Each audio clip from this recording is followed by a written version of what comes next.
did you grow up in an academic kind of family where people were into learning? No, not necessarily. I mean, my parents both went to college and got degrees, but I don't think it was ever. I mean, they encouraged me to do well in school, but apart from that, there was nothing really behind it that made me say I need to do, go to certain schools or study certain things. It was more that I always had an interest in learning how things work or how systems work. I studied economics and international relations. So those are both studies about systems. One is about economic systems, one is about power systems. So it's just always things I've been fascinated by is how does the world work? How does this all actually run? And yeah, I mean, that's kind of where my, I guess, onus of learning came from. So there was nobody who was that you looked up to, who was into always learning, investigating, studying stuff that you took as a role model? I would say that from the standpoint of learning, no. From the standpoint of being an entrepreneur, I mean, my grandparents were entrepreneurs. They had their own businesses on both sides of my family. And I think that was something that I probably always looked up to when I was little. I didn't see it as, a learning experience at the time. I saw it as, they're kind of in control of their own lives, or they're making decisions that are going to impact their own lives.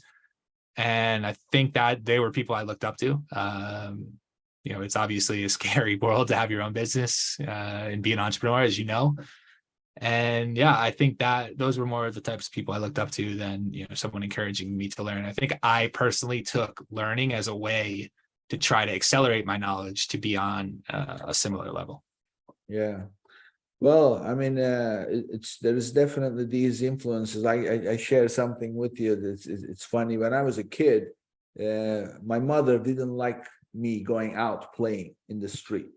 Yeah. She wanted me to stay home, and she said, "I'll get you any toy you want, but you're not going out. You play at home."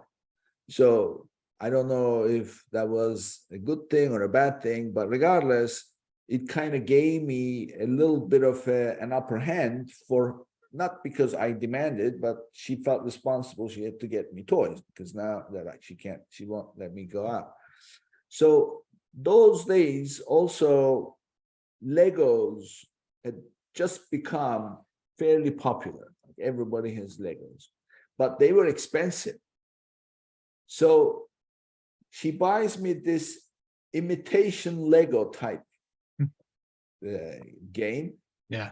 But it was imitation, but different concept. As you know, with Lego, you have these pieces and then you have the plan, then you put them together. This thing came with screws and nuts and bolts and little platforms with holes so that you would make things. Yeah.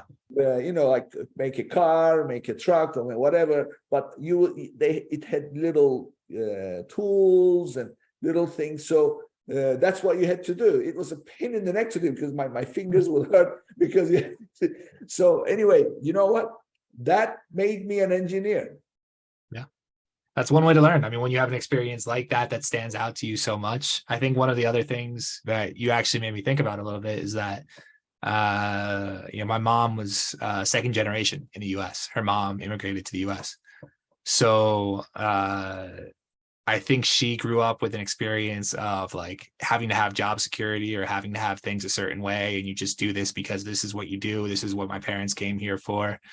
And like, I looked at it from a different perspective in that they came here for a new experience, something different, something new. So why not have new experiences? So I think in a way it also kind of pushed me or the difference of seeing what my grandparents did and my mom pushing me away from doing that kind of pushed me actually towards doing it. So yeah, because I mean, I'm listening to you, and this is I see this all the time, including myself.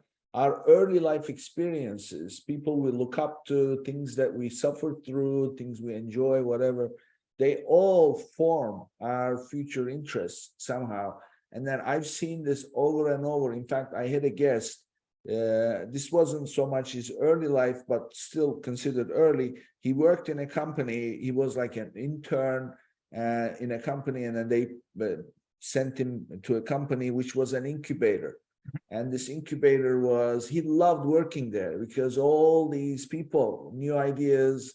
And for those who've been in incubators, you can just walk into somebody's office and say, listen, I'm trying to do this. I need some ideas. You know, you don't know these people. You don't pay them. They're not employees. They're trying to build their own idea. And so that's the thing. But guess what he does today? I don't know. He runs multiple organizations.